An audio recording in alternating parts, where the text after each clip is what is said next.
Imaginez un instant. Vous êtes allongé sous un ciel nocturne parfaitement dégagé, loin de toute pollution lumineuse. Vos yeux s'adaptent lentement à l'obscurité, et soudain, vous apercevez une faible tache lumineuse dans la constellation d'Andromède. Cette petite tache floue, à peine visible à l'œil nu, est en réalité quelque chose d'absolument extraordinaire. C'est une galaxie entière, contenant plus d'1 billion d'étoiles, et la lumière qui entre dans vos yeux en ce moment même a commencé son voyage il y a 2,5 millions d'années. Laissez cette information pénétrer votre esprit pendant un instant. 2,5 millions d'années. Quand cette lumière a quitté Andromède, les êtres humains tels que nous les connaissons n'existaient même pas encore sur Terre. Ce soir, nous allons entreprendre ensemble un voyage extraordinaire à travers l'espace et le temps.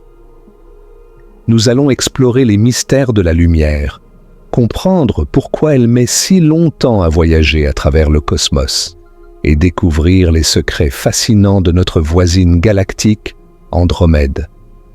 Mais plus que cela, nous allons méditer sur notre place dans cet univers immense, sur la signification profonde du temps cosmique et sur la beauté vertigineuse de l'existence elle-même. Avant de commencer ce voyage cosmique, prenez un moment pour vous installer confortablement. Respirez profondément. Laissez les soucis de votre journée s'évanouir doucement. Ce qui va suivre est une exploration paisible des merveilles de l'univers, mais parfaite pour accompagner votre repos. Si vous appréciez ce type de contenu, pensez à vous abonner et à activer les notifications pour ne manquer aucune de nos explorations cosmiques. Laissez un commentaire pour partager votre plus grande question sur l'univers. Et maintenant, laissez-vous porter par les étoiles.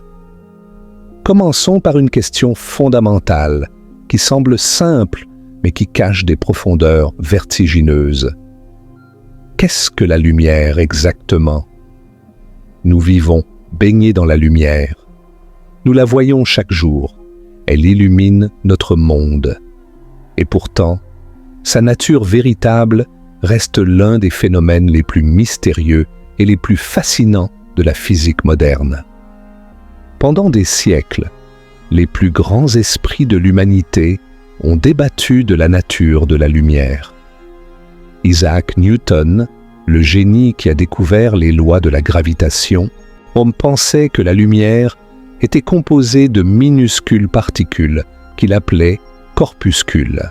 Ces petites particules, selon lui, voyageaient en ligne droite et rebondissaient sur les surfaces comme des balles microscopiques.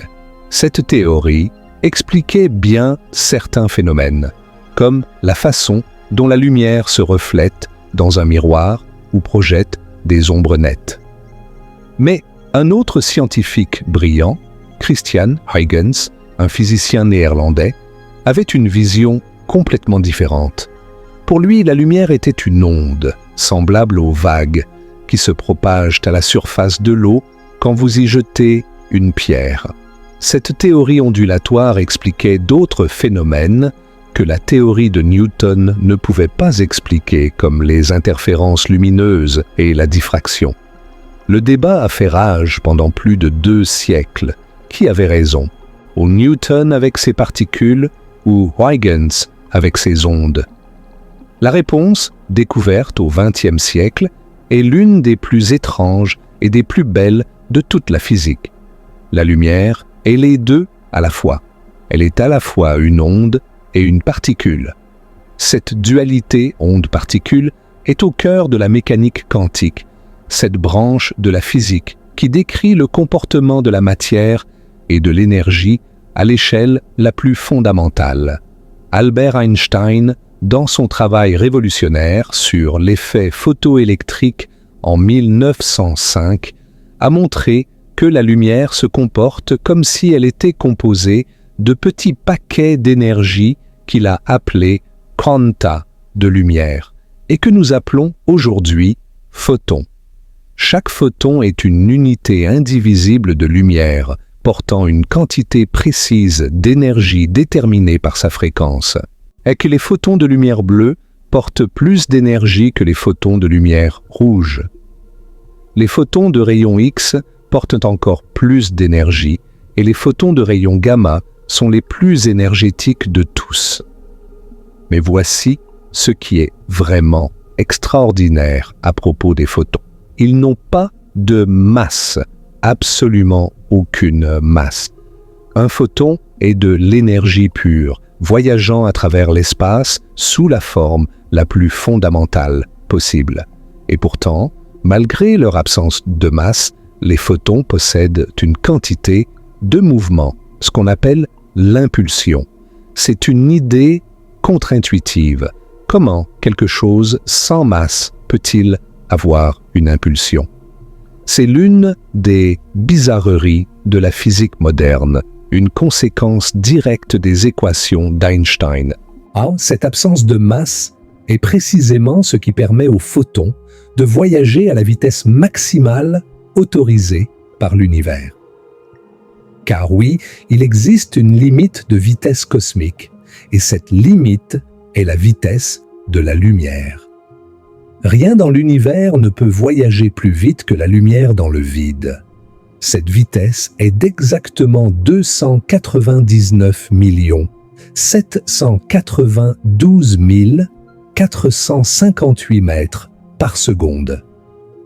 Pas un mètre de plus, pas un mètre de moins. Cette constante fondamentale de l'univers est généralement arrondie à 300 000 km par seconde pour simplifier les calculs. Mais pourquoi cette limite existe-t-elle? Pourquoi la lumière ne peut-elle pas voyager plus vite? Pour comprendre cela, nous devons plonger dans l'une des théories les plus révolutionnaires de l'histoire de la science, la théorie de la relativité restreinte d'Albert Einstein, publiée en 1905. Einstein a compris quelque chose de fondamental que personne avant lui n'avait vraiment saisi. La vitesse de la lumière n'est pas simplement une limite pratique, comme la vitesse maximale d'une voiture ou d'un avion. C'est une propriété fondamentale de la structure même de l'espace et du temps. L'espace et le temps ne sont pas des entités séparées et absolues comme Newton le pensait. Ils sont tissés ensemble en une seule entité que les physiciens appellent l'espace-temps, et la vitesse de la lumière est la constante qui définit la relation entre l'espace et le temps. Voici une conséquence stupéfiante de cette théorie. Plus vous vous déplacez vite dans l'espace, au plus le temps ralentit pour vous. C'est ce qu'on appelle la dilatation du temps. Si vous voyagiez dans un vaisseau spatial à 90% de la vitesse de la lumière, le temps passerait beaucoup plus lentement pour vous que pour les personnes restées sur Terre. Vous pourriez voyager pendant ce qui vous semble être quelques années, et à votre retour, des décennies se seraient écoulées sur Terre. Cette dilatation du temps n'est pas de la science-fiction. C'est un fait scientifique vérifié des milliers de fois par des expériences extrêmement précises. Les satellites GPS qui orbitent autour de la Terre doivent constamment ajuster leurs horloges pour compenser les effets de la dilatation du temps. Sans ces corrections, dès votre application de navigation vous donnerait des positions erronées de plusieurs kilomètres en seulement une journée. Mais revenons à notre vitesse limite cosmique. Que se passe-t-il quand un objet avec masse essaie d'atteindre la vitesse de la lumière? Selon les équations d'Einstein, plus un objet s'approche de la vitesse de la lumière, plus il faut d'énergie pour l'accélérer davantage. Et quand l'objet s'approche de très près de la vitesse de la lumière, l'énergie nécessaire pour continuer à l'accélérer tend vers l'infini. Il faudrait littéralement une quantité infinie d'énergie pour accélérer n'importe quel objet avec masse jusqu'à la vitesse de la lumière.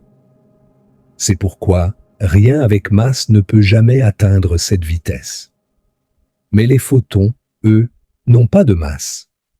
Ils naissent déjà en voyageant à la vitesse de la lumière. Là, ils n'ont jamais besoin d'accélérer. Du moment de leur création au moment de leur absorption, les photons voyagent de toujours exactement à la même vitesse, la vitesse maximale de l'univers. Et voici quelque chose d'encore plus étrange à contempler. Du point de vue d'un photon, si un tel point de vue avait un sens, le voyage d'Andromède jusqu'à vos yeux serait instantané. Pour le photon lui-même, aucun temps ne s'écoule pendant son voyage. Les 2,5 millions d'années que nous mesurons sont notre expérience du voyage, pas celle du photon. Pour lui, le départ et l'arrivée sont le même instant. Cette idée est difficile à saisir, et c'est normal. Notre cerveau a évolué pour comprendre le monde à des échelles humaines, des vitesses humaines, des distances humaines. Non, les concepts de la relativité défient notre intuition parce que nous n'avons jamais évolué pour les comprendre naturellement. Mais les mathématiques sont claires et les expériences le confirment encore et encore. Maintenant que nous comprenons un peu mieux la nature de la lumière et pourquoi elle a une vitesse maximale, explorons ce concept extraordinaire qu'est l'année-lumière. Malgré son nom, l'année-lumière n'est pas une unité de temps, mais une unité de distance. C'est la distance que la lumière parcourt en une année terrestre, voyageant à sa vitesse constante de 300 000 km par seconde. Faisons le calcul ensemble. En une seconde, la lumière parcourt environ 300 000 km. C'est suffisant pour faire 7 fois et demi le tour de la Terre. En une minute, mais elle parcourt environ 18 millions de kilomètres. En une heure, environ 1 milliard de kilomètres. En un jour, environ 26 milliards de kilomètres. Et en une année, la lumière parcourt environ 9 460 et 1 milliard de kilomètres. C'est ça, une année-lumière. 9 461 milliards de kilomètres. Pour mettre ce nombre en perspective, imaginons que vous conduisez une voiture sur une autoroute à 130 km à l'heure, sans jamais vous arrêter, jour et nuit, année après année, génération après génération. Combien de temps vous faudrait-il pour parcourir une seule année-lumière? La réponse est stupéfiante. Il vous faudrait environ 8 millions d'années. Pour une seule année-lumière.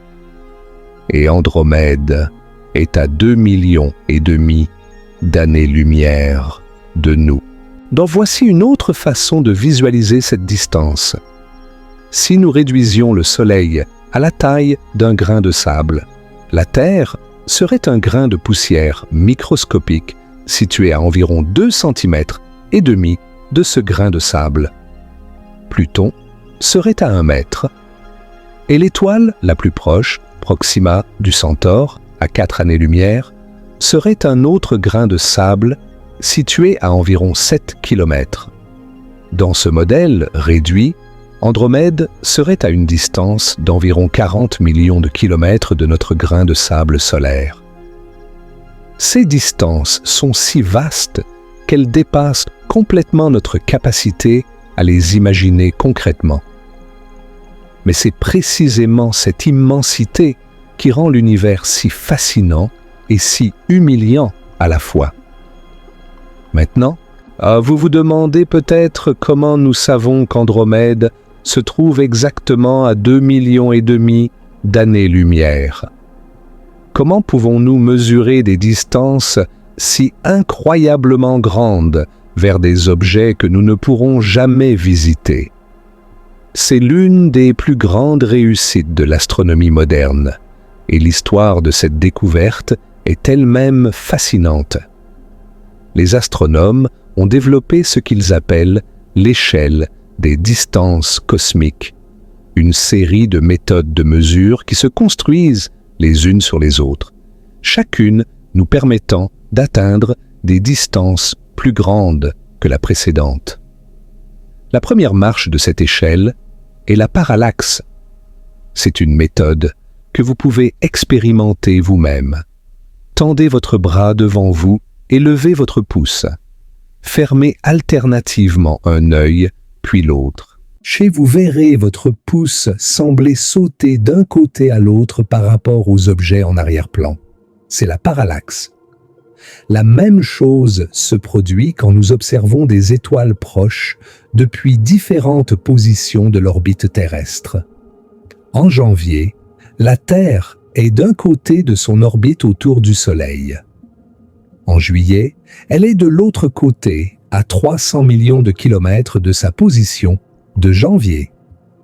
En observant une étoile proche depuis ces deux positions, nous pouvons voir un léger décalage de sa position apparente par rapport aux étoiles plus lointaines. En mesurant ce décalage avec une extrême précision, nous pouvons calculer la distance de l'étoile par trigonométrie simple.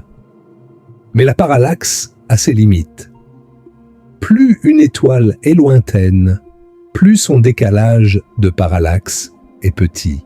Et à partir d'une certaine distance, où le décalage devient trop petit pour être mesuré avec précision, même avec nos meilleurs instruments. La parallaxe nous permet de mesurer des distances jusqu'à quelques milliers d'années-lumière, mais pas au-delà. Pour aller plus loin, nous avons besoin d'autres méthodes, et c'est ici qu'intervient l'une des plus grandes découvertes de l'histoire de l'astronomie, faite par une femme remarquable nommée Henrietta Swan Leavitt. Au début du XXe siècle, Leavitt travaillait à l'observatoire de Harvard, étudiant des plaques photographiques d'un petit nuage de galaxies appelé le Petit nuage de Magellan. Elle a remarqué que certaines étoiles dans ce nuage variaient en luminosité de façon régulière, s'éclaircissant et s'assombrissant selon un cycle prévisible. Ces étoiles sont appelées des céphéides, du nom de la première étoile de ce type découverte dans la constellation de Céphée. La découverte brillante de Leavitt était que la période de variation d'une céphéide, c'est-à-dire le temps qu'elle met à compléter un cycle d'éclaircissement et d'assombrissement, est directement liée à sa luminosité intrinsèque réelle. Une céphéide qui pulse lentement est intrinsèquement plus lumineuse qu'une céphéide qui pulse rapidement. Cette relation période-luminosité est extrêmement régulière et prévisible. Pourquoi est-ce si important? Parce que si nous connaissons la luminosité réelle d'une étoile et que nous mesurons sa luminosité apparente vue depuis la Terre, nous pouvons calculer sa distance. C'est comme connaître la puissance réelle d'une ampoule. Si vous savez qu'une ampoule est de 100 watts et que vous mesurez combien de lumière vous en recevez, vous pouvez calculer à quelle distance elle se trouve. Les céphéides sont devenus ce que les astronomes appellent des chandelles standards, des objets dont nous connaissons la luminosité intrinsèque et que nous pouvons utiliser pour mesurer des distances cosmiques. C'est exactement cette méthode qu'Edwin Hubble a utilisée en 1923 pour faire l'une des découvertes les plus importantes de l'histoire de l'astronomie. À cette époque, les astronomes débattaient encore de la nature de certaines nébuleuses, spirales, visibles dans le ciel. Beaucoup pensaient que ces nébuleuses étaient simplement des nuages de gaz à l'intérieur de notre propre Voie lactée. D'autres soupçonnaient qu'elles pourraient être des univers-îles, des galaxies entières situées bien au-delà de notre propre galaxie. À Hubble, utilisant le télescope de 2,50 m du mont Wilson, alors le plus grand télescope du monde, a réussi à identifier des étoiles céphéides individuelles dans la nébuleuse d'Andromède. En mesurant leur période de pulsation et leur luminosité apparente, il a pu calculer leur distance. Ces résultats ont été stupéfiants. Ces céphéides, et donc la nébuleuse d'Andromède tout entière, se trouvaient à environ 1 million d'années-lumière de la Terre, bien au-delà des limites de notre Voie lactée. Nous savons aujourd'hui que le calcul initial de Hubble était légèrement sous-estimé en raison de certaines complications dans la calibration des céphéides. La distance réelle d'Andromède est d'environ 2 500 000 années-lumière. Mais sa conclusion fondamentale était correcte et révolutionnaire. Andromède n'est pas un nuage de gaz dans notre galaxie. C'est une galaxie entière, à part entière, comparable en taille et en contenu à notre propre Voie lactée, mais située à une distance presque inconcevable. Cette découverte a complètement transformé notre compréhension de l'univers. Avant Hubble, la plupart des astronomes pensaient que la Voie lactée constituait l'ensemble de l'univers. Après Hubble, nous avons réalisé que notre galaxie n'est qu'une parmi des milliards d'autres, dispersées à travers un cosmos d'une immensité vertigineuse. Prenons maintenant le temps de vraiment contempler ce que signifie cette distance de 2,5 millions d'années-lumière. Quand vous regardez Andromède ce soir, la lumière qui entre dans vos yeux a quitté cette galaxie il y a 2,5 millions d'années. Et cette lumière a commencé son voyage à une époque où notre planète était très différente de ce qu'elle est aujourd'hui. Il y a 2,5 millions d'années, la Terre était au début du Pléistocène, une époque géologique caractérisée par des cycles répétés d'âge glaciaire. De vastes glaciers avançaient et reculaient à travers les continents de l'hémisphère nord. Le climat fluctuait de façon spectaculaire, passant de périodes glaciaires extrêmes à des interglaciaires plus doux. Et qu'en était-il de nos ancêtres?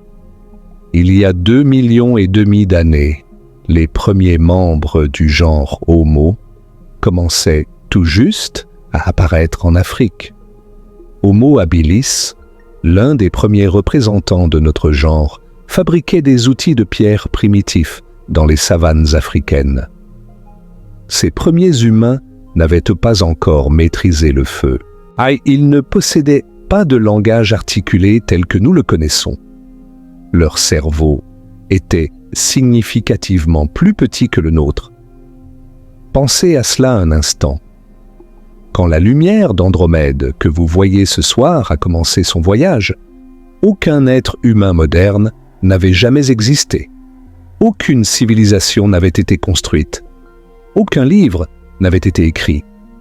Aucune musique n'avait été composée.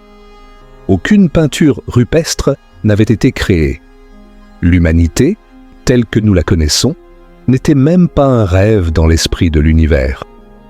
Et pourtant, ce soir, un descendant de ces premiers hominidés, un être humain moderne avec un cerveau développé et une curiosité insatiable, peut lever les yeux vers le ciel et contempler cette lumière ancienne. Vous pouvez comprendre d'où elle vient, comment elle a voyagé et ce qu'elle signifie. C'est une pensée extraordinairement émouvante. Mais l'histoire devient encore plus vertigineuse quand on considère ce qui s'est passé pendant que cette lumière voyageait vers nous. Pendant ces 2,5 millions d'années, tant de choses se sont produites sur notre petite planète. Homo habilis a évolué vers Homo erectus, qui a appris à maîtriser le feu et à fabriquer des outils plus sophistiqués. Homo erectus a donné naissance à plusieurs autres espèces humaines, dont Homo heidelbergensis, les Néandertaliens, et finalement Homo sapiens, notre propre espèce, apparue il y a environ 300 000 ans. Pendant que cette lumière voyageait, nos ancêtres ont développé le langage, l'art, la religion, l'agriculture. Ils ont construit les premières villes, inventé l'écriture, créé des empires, développé la philosophie et la science. Ils ont découvert les mathématiques, la physique, la chimie, la biologie. Ils ont inventé le télescope qui leur permet maintenant de voir d'où vient cette lumière ancienne. Toute l'histoire de la civilisation humaine, depuis les premières peintures rupestres de Lascaux jusqu'aux missions spatiales vers Mars, tout cela s'est produit pendant que ces photons d'Andromède traversaient le vide entre les galaxies. Et pourtant, pour ces photons voyageant à la vitesse de la lumière, pas un seul instant ne s'est écoulé. Le temps, tel que nous le connaissons, n'existe pas pour la lumière. Tournons maintenant notre attention vers Andromède elle-même.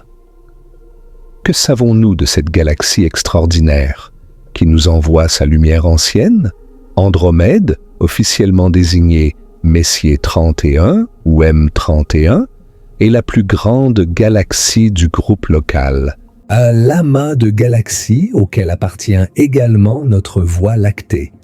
Elle est absolument massive, s'étendant sur environ 220 000 années-lumière de diamètre, soit presque le double de notre propre galaxie.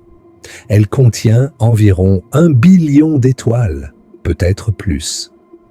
1 billion, 1000 milliards d'étoiles, chacune potentiellement accompagnée de son propre système de planètes. La première observation enregistrée d'Andromède remonte à l'an 964 de notre ère.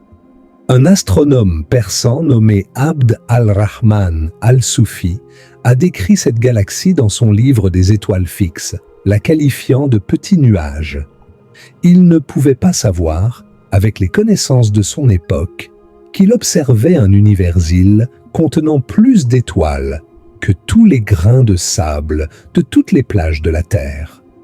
Pendant des siècles après Al-Soufi, Andromède est resté un mystère. Charles Messier, un astronome français du XVIIIe siècle, l'a catalogué comme le 31e objet de son célèbre catalogue d'objets célestes non stellaires. C'est ainsi qu'elle a reçu sa désignation M31. Mais Messier, comme Al-Soufi avant lui, ne comprenait pas la vraie nature de ce qu'il observait. Ce n'est qu'au XXe siècle, avec la découverte de Hubble que nous avons évoquée, que nous avons compris qu'Andromède est une galaxie à part entière, notre plus proche grande voisine galactique.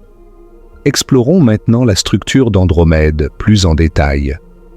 Comme notre Voie lactée, Andromède est une galaxie spirale. Vue de face, elle présenterait de magnifiques bras spiraux s'enroulant autour d'un noyau central brillant. Mais depuis notre position, que nous la voyons inclinée d'environ 77 degrés par rapport à la face, ce qui lui donne son apparence caractéristique d'ellipse allongée dans nos télescopes. Au centre d'Andromède se trouve un trou noir supermassif, désigné M30 et une étoile par les astronomes. Ce monstre cosmique a une masse d'environ 100 à 200 millions de fois celle de notre Soleil, ce qui le rend significativement plus massif que le trou noir au centre de notre Voie lactée, Sagittarius A étoile, qui ne pèse que 4 millions de masses solaires. Fait étrange et fascinant, Andromède semble posséder un double noyau. Les observations du télescope spatial Hubble ont révélé 2 concentrations brillantes de lumière au centre de la galaxie, séparées d'environ 5 années-lumière. L'explication la plus probable est que nous voyons un disque d'étoiles en orbite autour du trou noir central et que ce disque a une forme excentrique plus dense d'un côté que de l'autre, créant l'illusion de deux noyaux distincts. Autour du noyau central se trouve le bulbe galactique, une concentration sphérique d'étoiles anciennes. Ces étoiles sont parmi les plus vieilles de la galaxie, formées il y a peut-être 10 milliards d'années ou plus. Elles ont une couleur jaunâtre ou rougeâtre, caractéristique des étoiles âgées et relativement froides. Au-delà du bulbe s'étendent les magnifiques bras spiraux d'Andromède. C'est dans ces bras que se trouvent la plupart des régions de formation stellaire actives. De nouvelles étoiles naissent constamment dans les nuages de gaz et de poussière qui parsèment les bras spiraux. Et ces jeunes étoiles brillent d'un bleu intense et leur vie tumultueuse enrichissent le milieu interstellaire en éléments lourds quand elles explosent en supernova. Andromède possède également un vaste halo, une enveloppe sphérique de matière qui s'étend bien au-delà du disque visible. Ce halo contient des étoiles anciennes, dispersées, des amas globulaires et une quantité considérable de matière noire. Les amas globulaires d'Andromède sont particulièrement impressionnants. On en a identifié environ 450, soit près de 3 fois plus que dans notre Voie lactée. Chaque amas globulaire est une concentration sphérique de centaines de milliers à plusieurs millions d'étoiles anciennes, liées ensemble par leur gravité mutuelle. Andromède n'est pas seule dans l'espace. Elle est accompagnée d'au moins 14 galaxies satellites connues, de petites galaxies naines qui orbitent autour d'elle, captives de son immense attraction gravitationnelle. Les plus connues sont M32 et M110, visibles dans les télescopes amateurs comme de petites taches floues près du disque principal d'Andromède. Ces galaxies satellites sont progressivement cannibalisées par Andromède, leurs étoiles arrachées et absorbées dans la galaxie plus grande.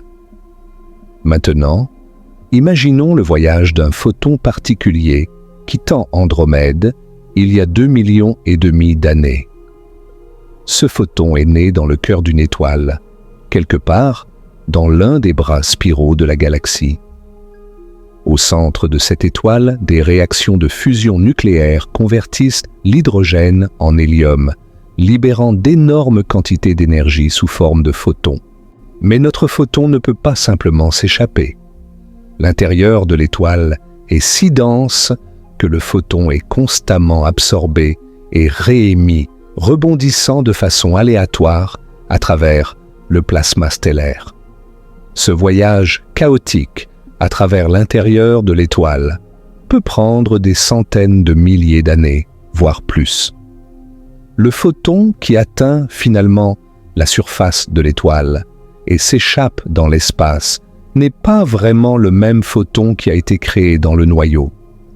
Il a été absorbé et réémis tellement de fois qu'il est effectivement un nouveau photon, portant l'énergie qui s'est lentement diffusée depuis le cœur de l'étoile.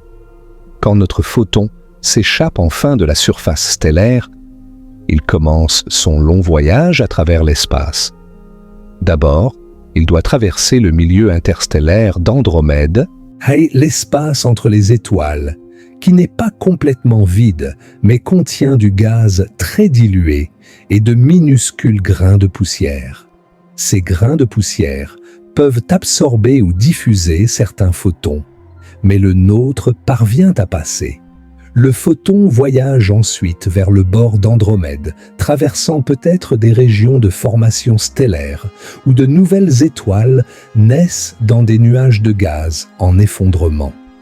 Il passe près d'étoiles géantes rouges en fin de vie et de restes d'anciennes supernovas.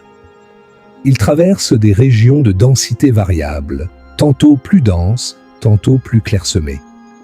Finalement, après avoir traversé environ 100 000 années-lumière à travers Andromède, notre photon atteint le bord de la galaxie et entre dans le vide intergalactique. Devant lui s'étend un gouffre d'espace presque parfaitement vide. Et 2,5 millions d'années-lumière de quasi-néant séparant Andromède de la Voie lactée. L'espace intergalactique n'est pas totalement vide. Il contient ce que les astronomes appellent le milieu intergalactique, un gaz extrêmement dilué, composé principalement d'hydrogène et d'hélium ionisé. Ce gaz est si ténu qu'il n'y a en moyenne qu'un seul atome par mètre cube, rendant l'espace intergalactique un vide bien meilleur que tout ce que nous pouvons créer dans nos laboratoires terrestres. Notre photon traverse ce vide pendant 2,5 millions d'années. Il voyage en ligne presque parfaitement droite, sa trajectoire à peine perturbée par les faibles influences gravitationnelles des galaxies et des structures à grande échelle qu'il passe. Pendant ce temps, l'univers lui-même change. L'expansion cosmique étire légèrement l'espace. Mais parce qu'Andromède et la Voie lactée sont gravitationnellement liées, cette expansion a peu d'effet sur la distance entre nos deux galaxies. Après son long voyage, notre photon approche finalement de la Voie lactée. Il entre d'abord dans le halo de notre galaxie, cette enveloppe diffuse d'étoiles anciennes et de matière noire qui entoure le disque galactique. Puis, il pénètre dans le disque lui-même, traversant les bras spiraux de la Voie lactée, passant peut-être près d'étoiles et de nébuleuses, dont nous ne connaîtrons jamais l'existence. Finalement, après avoir traversé environ 50 000 années-lumière à travers notre galaxie, le photon atteint notre système solaire. Il passe les orbites des planètes extérieures, Neptune, Uranus, Saturne, Jupiter, puis franchit la ceinture d'astéroïdes entre Mars et Jupiter. Il dépasse Mars, et puis la Terre entre en vue. Notre photon entre dans l'atmosphère terrestre, traversant les couches de gaz qui enveloppent notre planète. Une partie de son énergie est absorbée par les molécules atmosphériques, mais suffisamment passe pour atteindre la surface. Et là, dans un moment qui met fin à un voyage de 2,5 millions d'années, le photon entre dans votre œil, frappe votre rétine et déclenche un signal électrique qui voyage jusqu'à votre cerveau.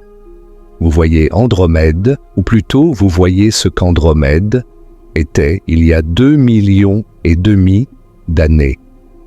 L'image que vous percevez est un instantané du passé ancien, une fenêtre sur une époque où l'humanité n'existait pas encore. Mais voici une pensée encore plus vertigineuse.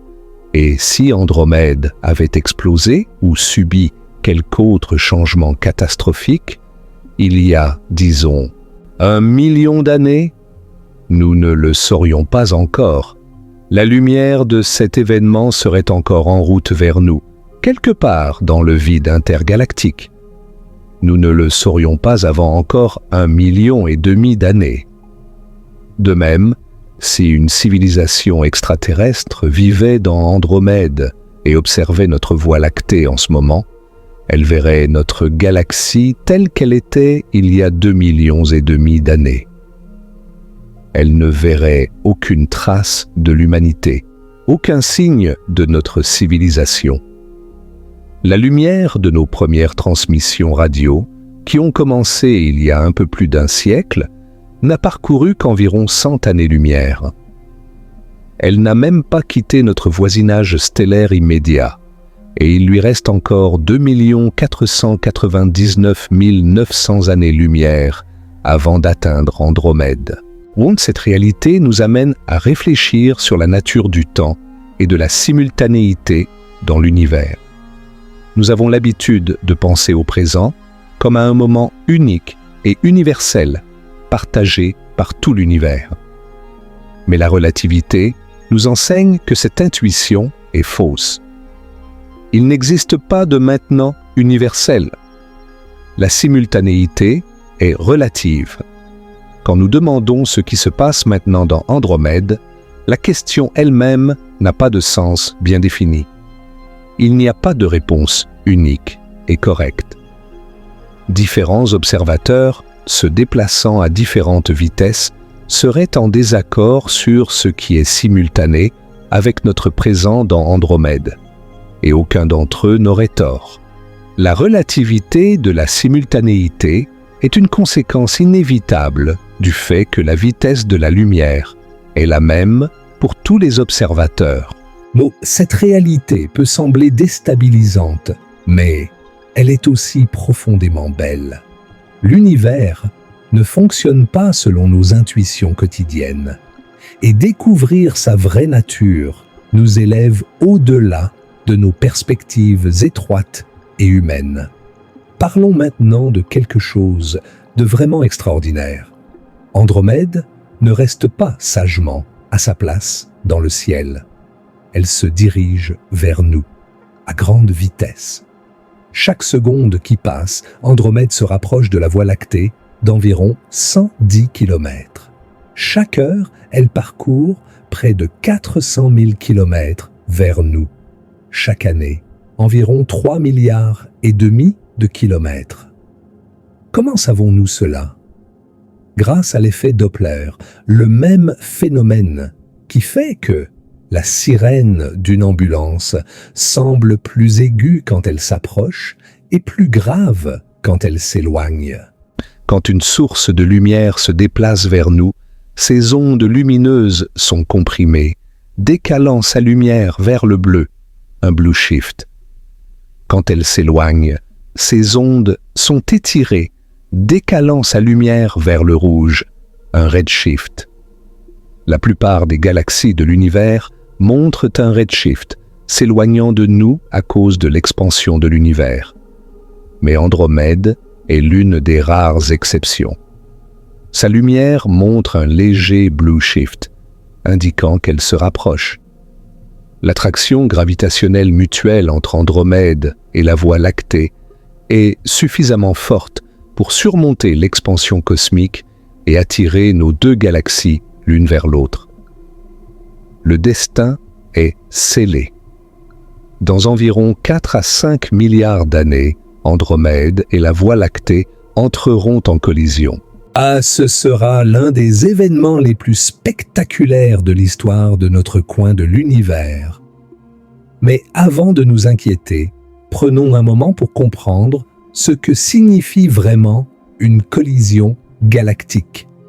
Ce n'est pas du tout comme une collision entre deux objets solides.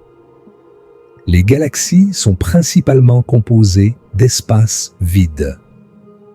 Même si Andromède contient 1 billion d'étoiles et la Voie lactée quelques centaines de milliards, l'espace entre ces étoiles est si vaste que la probabilité de collision directe entre deux étoiles est extrêmement faible.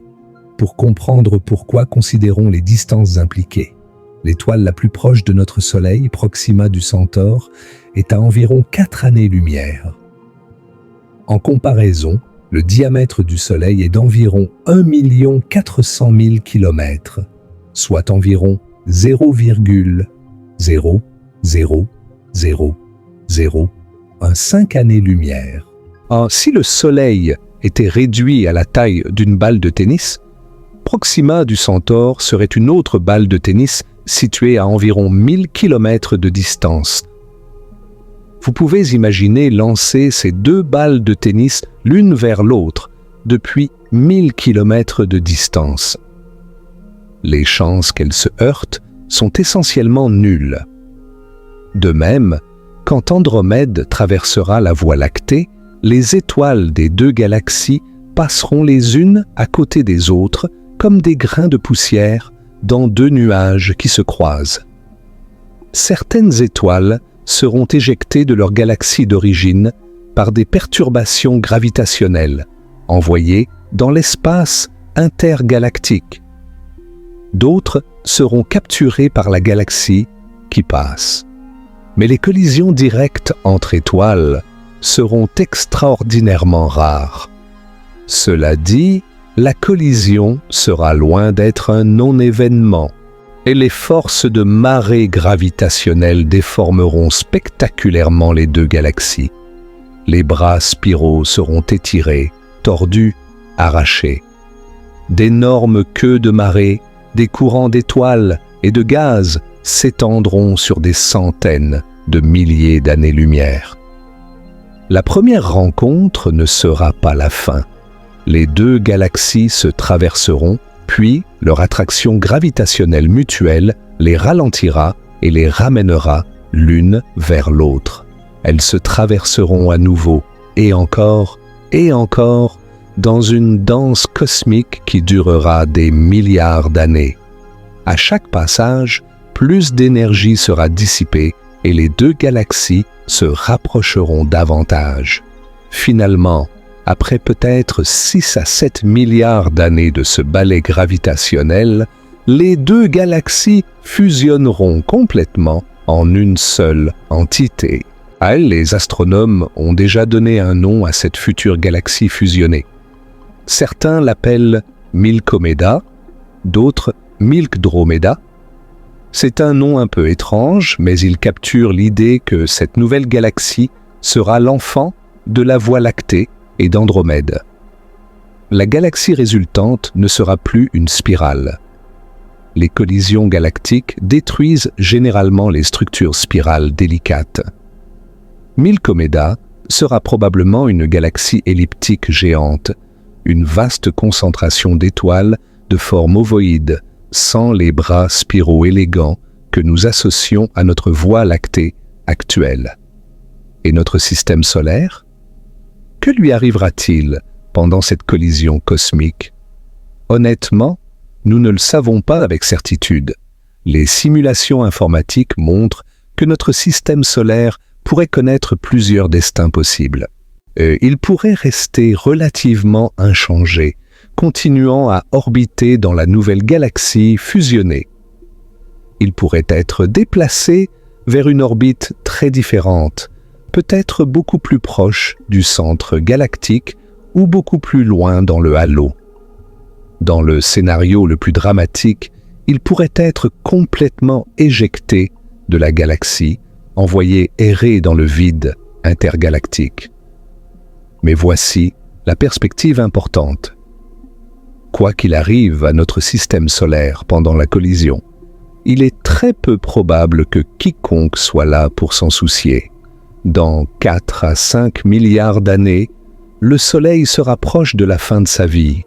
Il aura épuisé l'hydrogène dans son noyau et se sera transformé en une géante rouge, une étoile gonflée, dont le rayon s'étendra peut-être jusqu'à l'orbite de la Terre, ou au-delà. La Terre, si elle existe encore, et sera un monde mort, ses océans évaporés depuis longtemps, son atmosphère dispersée dans l'espace, sa surface calcinée par le soleil mourant. L'humanité, si elle existe encore sous quelque forme que ce soit, aura eu des milliards d'années pour trouver de nouvelles demeures parmi les étoiles, ou pour s'éteindre. La collision entre Andromède et la Voie lactée sera un spectacle cosmique d'une beauté indescriptible, mais ce sera un spectacle sans spectateurs humains sur Terre. C'est à la fois mélancolique et libérateur. Mélancolique parce que nous ne serons pas là pour le voir. Libérateur parce que cela nous rappelle que l'univers continuera bien après nous, avec ou sans notre présence. Revenons maintenant à la lumière d'Andromède et explorons plus profondément ce qu'elle nous enseigne sur la nature du temps cosmique. Oh, quand nous regardons Andromède, nous regardons dans le passé. Mais ce n'est pas seulement vrai d'Andromède. C'est vrai de tout ce que nous voyons dans l'univers. Chaque fois que nous observons quelque chose, nous le voyons tel qu'il était dans le passé, jamais tel qu'il est maintenant. La lumière du soleil met environ 8 minutes à nous atteindre. Donc, nous voyons toujours le soleil tel qu'il était 8 minutes auparavant. La lumière de la Lune met environ 1,5 seconde. Donc, nous voyons la Lune avec un retard d'1,5 seconde. Pour les objets proches, ce délai est imperceptible. Vous voyez votre main avec un retard de quelques nanosecondes, bien trop court pour avoir une signification pratique, mais pour les objets astronomiques, le délai devient significatif. Et pour les objets les plus lointains de l'univers, le délai devient comparable à l'âge de l'univers lui-même. Les astronomes ont observé des galaxies si lointaines que leur lumière a mis plus de 13 milliards d'années à nous atteindre. Quand nous regardons ces galaxies, nous voyons l'univers tel qu'il était, moins d'1 milliard d'années après le Big Bang, quand les premières galaxies commençaient à peine à se former. Ces observations sont comme des fossiles de lumière, des archives du cosmos primitif préservées dans les photons qui ont voyagé à travers les âges pour atteindre nos télescopes. Mais il y a une limite à ce que nous pouvons voir. L'univers a environ 13 milliards 800 millions d'années. La lumière n'a pas eu le temps de voyager vers nous depuis des distances plus grandes qu'environ 13 milliards 800 millions d'années-lumière. Au-delà de cette limite, l'univers nous est invisible, non pas parce qu'il n'existe pas, mais parce que sa lumière ne nous a pas encore atteints. Cette limite définit ce que les astronomes appellent l'univers observable. Mais l'univers observable n'est pas la même chose que l'univers entier. L'univers pourrait être bien plus grand que ce que nous pouvons observer, peut-être infiniment plus grand. Il pourrait y avoir des régions de l'univers que nous ne verrons jamais, peu importe combien de temps nous attendons, parce que l'expansion de l'univers les éloigne de nous plus vite que la lumière ne peut voyager. Oui, vous avez bien lu, bien que rien ne puisse voyager à travers l'espace plus vite que la lumière, l'espace lui-même peut s'étendre à n'importe quelle vitesse. C'est les régions les plus lointaines de l'univers s'éloignent de nous à des vitesses supérieures à celles de la lumière, non pas parce qu'elles se déplacent à travers l'espace si vite, mais parce que l'espace entre nous et elles s'étend à cette vitesse. La lumière de ces régions ne nous atteindra jamais. Elles sont au-delà de notre horizon cosmique pour toujours. C'est une pensée à la fois humiliante et fascinante. L'univers que nous pouvons observer n'est peut-être qu'une infime fraction de l'univers total. Il pourrait y avoir des merveilles au-delà de notre horizon que nous ne connaîtrons jamais. Des galaxies, des étoiles, peut-être même d'autres formes de vie, à jamais inaccessibles à notre connaissance. Mais concentrons-nous sur ce que nous pouvons observer et sur ce qu'Andromède nous enseigne. La lumière de cette galaxie n'est pas juste vieille. Elle porte des informations extraordinairement riches sur sa source. Quand les astronomes analysent la lumière d'Andromède avec des spectrographes, des instruments qui décomposent la lumière en ses différentes longueurs d'onde, ils peuvent apprendre une quantité stupéfiante de choses. Ils peuvent déterminer la composition chimique des étoiles d'Andromède, quels éléments sont présents et en quelle proportion. Ils peuvent mesurer la température des étoiles. Ils peuvent déterminer si les étoiles se rapprochent ou s'éloignent de nous et à quelle vitesse. Ils peuvent même estimer l'âge des populations stellaires. Chaque photon qui voyage depuis Andromède jusqu'à nos télescopes est un minuscule messager portant des informations sur son lieu de naissance. L'ensemble de ces photons compose un portrait détaillé d'une galaxie entière, même si cette galaxie est si lointaine que nous ne pouvons jamais espérer la visiter.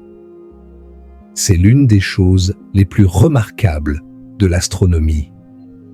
Nous sommes confinés sur notre petite planète, incapables de voyager vers les étoiles à des échelles de temps humaines. Et pourtant, grâce à la lumière, nous pouvons étudier des objets situés à des milliards d'années-lumière avec une précision extraordinaire. L'univers nous envoie ses secrets sur des faisceaux de lumière et nous avons appris à les lire. Prenons maintenant un moment pour méditer sur ce que tout cela signifie pour nous. Créatures éphémères sur une petite planète dans une galaxie parmi des milliards. Quand vous regardez Andromède, vous participez à quelque chose de profond. Vous êtes un arrangement de matière qui a développé la capacité de comprendre l'univers dont il fait partie. Vous êtes composé d'atomes qui ont été forgés dans les cœurs d'étoiles anciennes, dispersés dans l'espace par des explosions de supernovas, rassemblés dans un nuage de gaz et de poussière qui s'est effondré pour former notre Soleil et ses planètes, et finalement organisés en un être vivant capable de contempler les étoiles et de se demander d'où vient leur lumière. Carl Sagan a exprimé cette idée de façon poétique. Nous sommes de la poussière d'étoiles qui a pris conscience d'elle-même. Les atomes de carbone dans vos cellules, le calcium dans vos os, le fer dans votre sang, tous ces éléments ont été créés dans des étoiles qui ont explosé il y a des milliards d'années. Vous êtes littéralement fait de matière stellaire. Et maintenant, cette matière stellaire regarde vers le ciel et voit la lumière d'autres étoiles, d'autres galaxies. La boucle est bouclée. L'univers se contemple lui-même à travers vos yeux. Cette perspective peut sembler vertigineuse, mais elle peut aussi être profondément apaisante. Nous ne sommes pas séparés de l'univers. Nous en faisons partie intégrante. Notre existence n'est pas un accident isolé, mais une expression naturelle de ce que l'univers est capable de produire. Si l'univers peut créer des étoiles et des galaxies, il peut aussi créer des êtres capables de les contempler et de les comprendre.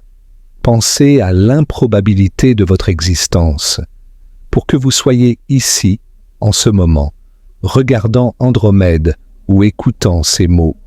Il a fallu que l'univers se déploie d'une certaine façon très précise pendant 13 milliards 800 millions d'années.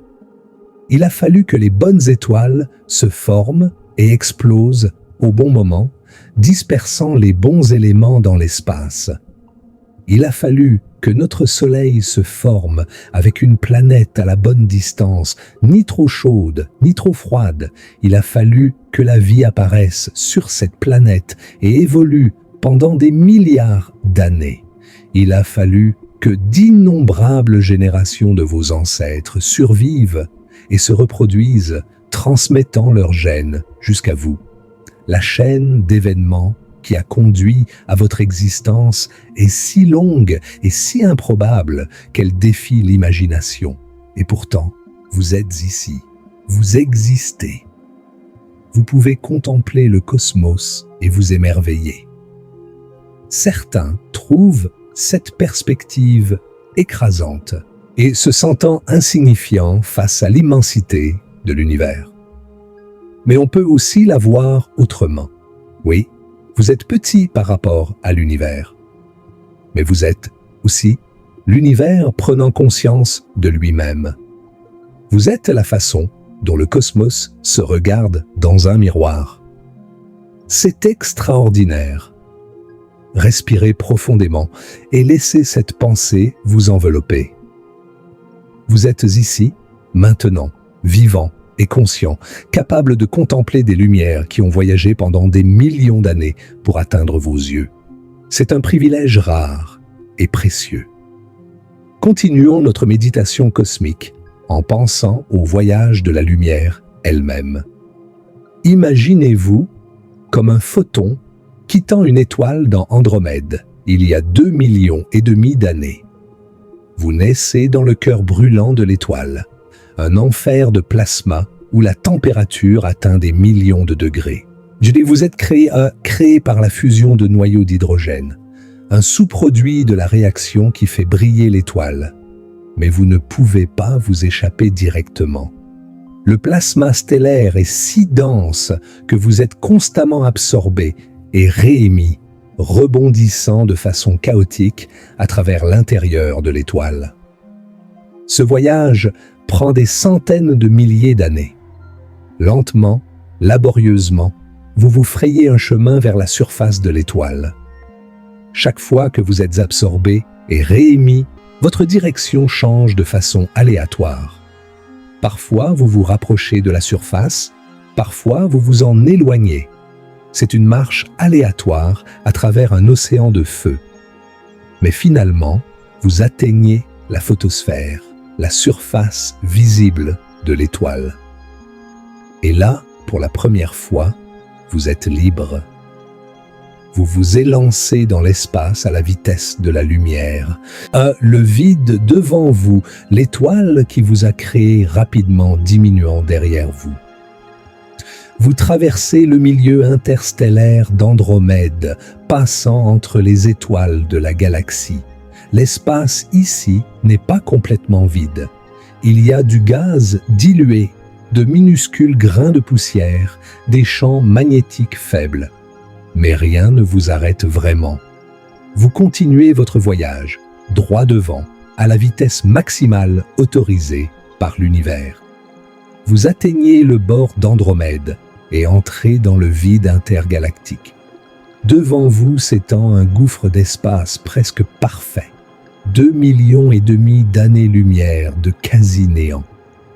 Vous ne pouvez pas vous arrêter, vous ne pouvez pas ralentir, vous ne pouvez que continuer, éternellement en mouvement. Pendant 2,5 millions d'années, vous voyagez. Vous ne ressentez rien, car vous êtes un photon. Sans conscience, sans expérience subjective. Mais si vous pouviez ressentir quelque chose, ce serait peut-être une profonde solitude. Pendant des millions d'années, vous êtes seul dans le vide, la chose la plus isolée de l'univers. Et pourtant, du votre point de vue, si un tel point de vue avait un sens, le voyage est instantané. Les 2,5 millions d'années que nous mesurons ne sont pas votre expérience. Pour vous, le départ et l'arrivée sont le même moment. Vous quittez Andromède et vous arrivez dans un œil humain dans le même instant éternel. C'est l'un des paradoxes les plus étranges de la relativité. Le temps est différent pour différents observateurs. Ce qui semble être des millions d'années pour un observateur stationnaire est un instant pour quelque chose voyageant à la vitesse de la lumière. Finalement, et après ce voyage qui est à la fois éternel et instantané, vous approchez de la Voie lactée. Vous entrez dans le halo de notre galaxie, puis dans le disque galactique. Vous passez entre les étoiles de notre voisinage cosmique. Vous approchez d'une étoile jaune ordinaire, avec une petite planète bleue en orbite autour d'elle. Vous entrez dans l'atmosphère de cette planète, traversant les couches de gaz qui l'enveloppent. Vous descendez vers la surface où un être humain est allongé, regardant le ciel nocturne. Et là, votre voyage prend fin. Vous entrez dans l'œil de cet être humain, frappez sa rétine et déclenchez une cascade de signaux électriques qui voyagent jusqu'à son cerveau. L'être humain voit une faible tache lumineuse dans le ciel, à peine visible, et ne réalise peut-être pas qu'il vient de recevoir un messager qui a voyagé pendant 2,5 millions d'années pour lui apporter des nouvelles d'une galaxie lointaine. Votre voyage est terminé. L'information que vous portiez, l'empreinte de l'étoile qui vous a créé, est maintenant dans l'esprit d'un être humain. À travers vous, un petit pont a été construit entre Andromède et la Terre, entre le passé ancien et le présent. Cette méditation sur le voyage d'un photon nous rappelle quelque chose de fondamental. L'univers est connecté. Des fils de lumière relient toutes les étoiles et toutes les galaxies. L'information circule à travers le cosmos, portée par des messagers qui ne se fatiguent jamais et ne s'arrêtent jamais. Nous sommes tous connectés à cette toile cosmique de lumière. Chaque photon que nous voyons nous relie à sa source. Ou que cette source soit le Soleil, la Lune, une étoile lointaine ou une galaxie à des millions d'années-lumière. Parlons maintenant de l'univers observable et de ses limites, car cela éclaire notre compréhension de ce que signifie regarder la lumière ancienne d'Andromède. L'univers observable est une sphère centrée sur la Terre, avec un rayon d'environ 46 milliards d'années-lumière. Attendez, comment est-ce possible si l'univers n'a que 13 milliards 800 millions d'années? La lumière n'aurait-elle pas dû voyager au maximum 13 milliards 800 millions d'années-lumière? La réponse à ce paradoxe apparent réside dans l'expansion de l'univers. Quand la lumière des objets les plus lointains a commencé son voyage vers nous, ces objets étaient beaucoup plus proches qu'ils ne le sont maintenant. Pendant que la lumière voyageait, l'espace entre nous et ces objets s'est étiré, augmentant la distance. L'objet qui a émis la lumière, il y a 13 milliards d'années, était alors beaucoup plus proche de nous. Mais il est maintenant à environ 46 milliards d'années-lumière à cause de l'expansion cosmique qui s'est produite pendant le voyage de la lumière. Le bord de l'univers observable n'est pas une barrière physique. Ce n'est pas un mur ou une frontière que nous pourrions atteindre si nous voyagions assez loin. C'est simplement la limite de ce que nous pouvons voir, définie par la vitesse de la lumière et l'âge de l'univers. Et que verrait-on si on pouvait s'approcher de ce bord? On verrait l'univers tel qu'il était peu après le Big Bang, quand il était encore un plasma chaud et dense. Et la lumière la plus ancienne que nous pouvons voir n'est pas la lumière d'étoiles ou de galaxies. C'est le rayonnement de fonds cosmiques micro-ondes, la lumière qui a été émise quand l'univers avait environ 380 000 ans, et que le plasma primordial s'est refroidi suffisamment pour devenir transparent. Cette lumière de fond cosmique a voyagé pendant presque toute l'histoire de l'univers pour nous atteindre. Elle est partout autour de nous, dans toutes les directions. Si vous pouviez voir les micro-ondes, le ciel entier brillerait d'une faible lueur uniforme, le vestige de la naissance ardente de l'univers. Ce rayonnement de fond est incroyablement froid maintenant, seulement environ 2,7 degrés au-dessus du zéro absolu. L'expansion de l'univers a étiré ses longueurs d'onde et drainé son énergie. Ce qui était autrefois une lumière visible brillante est maintenant de faibles micro-ondes. Mais les informations qu'ils portent sont inestimables.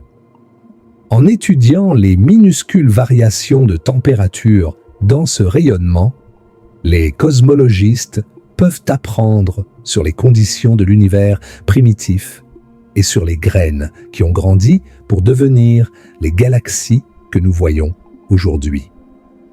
C'est véritablement la lumière la plus ancienne de l'univers. Des photons qui ont été émis quand le cosmos avait moins de 400 000 ans, maintenant vieux de près de 14 milliards d'années. Comparé à cela, la lumière d'Andromède, avec ses 2,5 millions d'années, semble presque jeune. Mais revenons à Andromède et à ce qu'elle nous dit sur notre place dans l'univers. Andromède fait partie de ce que les astronomes appellent le groupe local. C'est un amas de plus de 80 galaxies liés gravitationnellement. La Voie lactée et Andromède sont les deux plus grandes galaxies du groupe, suivies par la galaxie du Triangle, une spirale plus petite. Le reste du groupe est composé de galaxies naines, de petites collections d'étoiles qui orbitent autour des plus grandes. Le groupe local lui-même fait partie d'une structure plus grande appelée le superamas de la Vierge, qui contient des centaines de groupes et d'amas de galaxies. Et le superamas de la Vierge fait partie d'une structure encore plus grande appelée l'Aniakea, un superamas qui contient des centaines de milliers de galaxies s'étendant sur plus de 500 millions d'années-lumière. Mais même l'Aniakea n'est pas la fin de l'histoire. Au-delà s'étendent d'autres superamas, d'autres structures à grande échelle, d'autres toiles de galaxies interconnectées par des filaments de matière et séparées par d'immenses vides. L'univers observable contient environ 2000 milliards de galaxies, chacune contenant des milliards ou des billions d'étoiles. Face à cette immensité, il est facile de se sentir perdu, insignifiant, écrasé. Mais considérez ceci. De toutes ces billions de galaxies, Andromède occupe une place spéciale. C'est notre plus proche grande voisine galactique. C'est la seule galaxie de cette taille que nous pouvons voir à l'œil nu. C'est notre futur partenaire de fusion cosmique. Dans l'immensité vertigineuse de l'univers, Andromède et la Voie lactée sont comme deux voisines dans un village cosmique infiniment vaste. Nous sommes liés par la gravité, destinés à fusionner, partageant le même coin du cosmos. Et vous, petite créature consciente sur une petite planète dans la Voie lactée, vous avez la capacité de comprendre tout cela. Vous pouvez contempler Andromède et comprendre ce que vous voyez. Vous pouvez saisir les distances impliquées, les temps impliqués, les processus physiques qui ont créé cette lumière et l'ont transportée jusqu'à vos yeux. C'est extraordinaire. C'est un privilège rare dans l'univers. Autant que nous sachions, la conscience est extrêmement rare. La plupart de la matière dans l'univers existe sans jamais savoir qu'elle existe. Les étoiles brûlent sans se demander pourquoi. Les galaxies tournent sans méditer sur leur nature. Mais vous pouvez vous poser ces questions. Vous pouvez chercher des réponses. Ne sous-estimez pas la signification de cela. Dans un univers largement inconscient, et que vous êtes un point de lumière de conscience, vous êtes l'univers qui se connaît lui-même. Permettez-moi maintenant de vous guider dans une méditation visuelle sur le voyage de la lumière d'Andromède. Fermez les yeux si vous le souhaitez, ou gardez-les ouverts et laissez votre regard se perdre dans le vide. Respirez profondément et laissez votre esprit s'envoler. Imaginez-vous flottant dans l'espace, loin de la Terre, loin du Soleil, quelque part entre les galaxies. Autour de vous, le vide s'étend dans toutes les directions. Il n'y a pas de haut ni de bas, pas de nord ni de sud, juste l'immensité du cosmos. Dans le lointain, vous voyez une faible spirale de lumière. C'est Andromède, votre destination. Vous commencez à vous déplacer vers elle, lentement au début, puis de plus en plus vite, jusqu'à ce que vous voyagiez à la vitesse de la lumière elle-même. Le temps s'arrête pour vous. L'univers autour de vous se transforme, les distances se contractent, les durées disparaissent. Andromède, qui était si lointaine, se précipite vers vous ou vous vers elle, la distinction n'a plus de sens. Vous entrez dans la galaxie, traversant ses bras spiraux lumineux.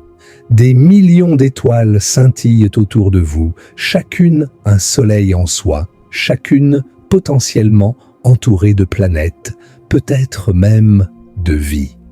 Vous vous approchez d'une étoile particulière, une géante bleue brillante dans l'un des bras spiraux.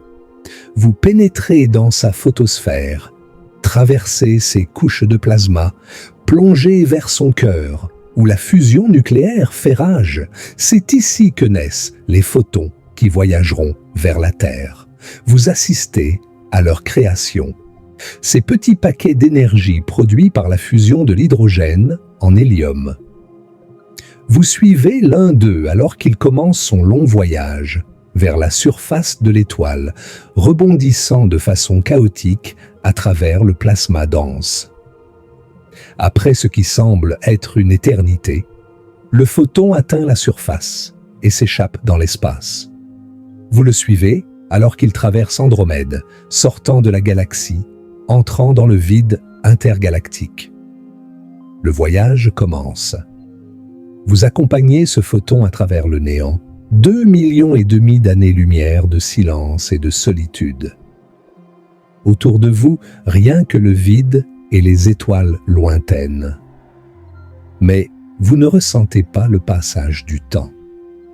Pour vous, voyageant à la vitesse de la lumière, le voyage est un instant. Andromède est derrière vous, et soudain, la Voie lactée est devant vous. Vous entrez dans notre galaxie et traversez ses bras spiraux, approchez de notre Soleil. La Terre apparaît, une petite bille bleue dans le noir de l'espace. Le photon entre dans l'atmosphère, descend vers la surface et trouve un œil humain levé vers le ciel. Le voyage est terminé. L'information a été transmise. Un pont de lumière a été construit entre deux galaxies. Ouvrez les yeux maintenant, si vous les aviez fermés. Vous êtes de retour sur Terre, dans votre corps, dans ce moment présent. Mais une partie de vous a voyagé avec ce photon, a traversé les distances impossibles, a touché l'immensité du cosmos. Cette connexion est réelle. Chaque fois que vous regardez Andromède, vous recevez des messagers qui ont fait ce voyage. Vous êtes le point d'arrivée d'une odyssée cosmique de 2,5 millions d'années. Puis continuons notre exploration en pensant aux questions qui restent sans réponse, aux mystères qui entourent encore la lumière d'Andromède et notre compréhension de l'univers. L'un des plus grands mystères de la cosmologie moderne est la nature de la matière noire. Quand les astronomes mesurent la vitesse à laquelle les étoiles orbitent autour des centres des galaxies, ils trouvent quelque chose d'étrange. Les étoiles, dans les régions extérieures des galaxies, se déplacent beaucoup plus vite qu'elles ne le devraient si la seule masse présente était celle des étoiles, du gaz et de la poussière que nous pouvons voir. La seule explication qui fonctionne est qu'il y a beaucoup plus de masse dans les galaxies que ce que nous pouvons observer. Cette masse invisible est appelée matière noire. Elle n'émet pas de lumière, n'absorbe pas de lumière. Elle n'interagit avec la lumière d'aucune façon. La seule façon dont nous savons qu'elle existe est par son influence gravitationnelle. Andromède, comme la Voie lactée et comme toutes les autres galaxies, est enveloppée dans un vaste halo de matière noire. Ce halo s'étend bien au-delà du disque visible de la galaxie et contient plusieurs fois plus de masse que toutes les étoiles combinées. Mais qu'est-ce que la matière noire? Nous ne le savons pas vraiment. C'est l'un des plus grands mystères de la physique moderne.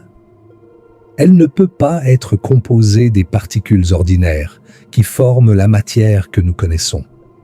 Elle doit être quelque chose d'entièrement nouveau, une forme de matière qui nous échappe encore.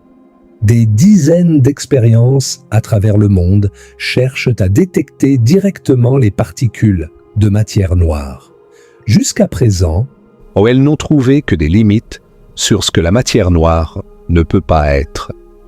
La vraie nature de cette substance mystérieuse reste inconnue. Un autre mystère profond est l'énergie noire. Dans les années 1990, les astronomes étudiant des supernovae très lointaines ont fait une découverte choquante. L'expansion de l'univers ne ralentit pas, comme on s'y attendait, elle accélère. Quelque chose pousse l'univers à s'étendre de plus en plus vite. Cette force mystérieuse est appelée énergie noire. Elle constitue environ 68% du contenu énergétique total de l'univers. Et nous ne savons pas ce que c'est. L'énergie noire pourrait être une propriété de l'espace lui-même, une énergie du vide qui pousse l'espace à s'étendre.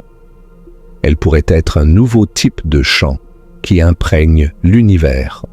Elle pourrait être quelque chose d'encore plus étrange, quelque chose que nous n'avons pas encore imaginé. Ce qui est certain, c'est que l'énergie noire façonne le destin de l'univers. Si elle continue à accélérer l'expansion cosmique, les galaxies lointaines s'éloigneront de nous de plus en plus vite, jusqu'à ce qu'elles disparaissent au-delà de notre horizon cosmique. L'univers observable deviendra de plus en plus vide avec le temps.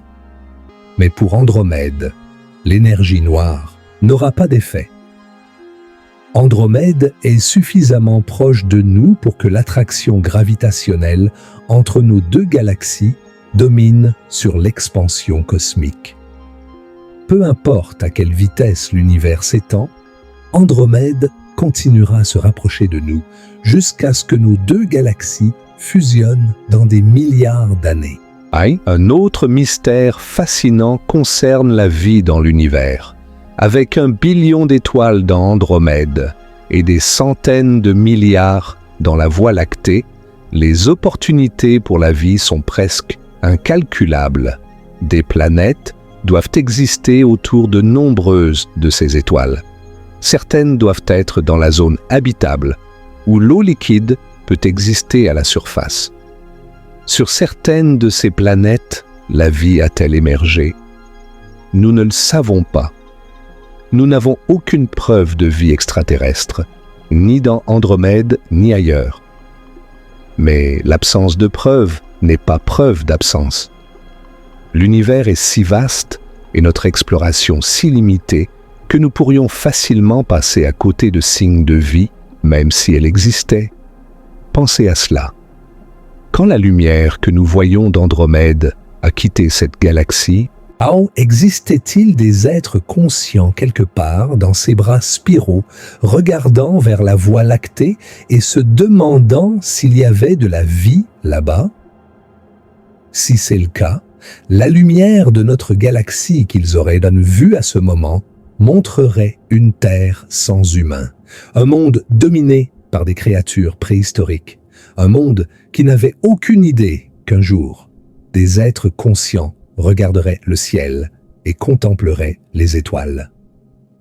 Et si des êtres, dans Andromède, nous regardent maintenant, ils voient la Voie lactée telle qu'elle était il y a 2,5 millions d'années. Ils ne voient aucun signe de notre civilisation, aucune émission radio, aucune lumière de nos villes. Pour eux, nous n'existons pas encore. La lumière de notre présence n'a parcouru qu'une fraction infime de la distance qui nous sépare. Cette pensée peut sembler isolante, mais elle peut aussi être libératrice. L'univers est si vaste que nous sommes effectivement seuls, même si d'autres civilisations existent. Les distances sont trop grandes, les temps de voyage de la lumière trop longs pour une communication significative entre galaxies. Chaque civilisation, si d'autres existent, est un îlot de conscience dans un océan d'espace et de temps. Mais peut-être est-ce normal.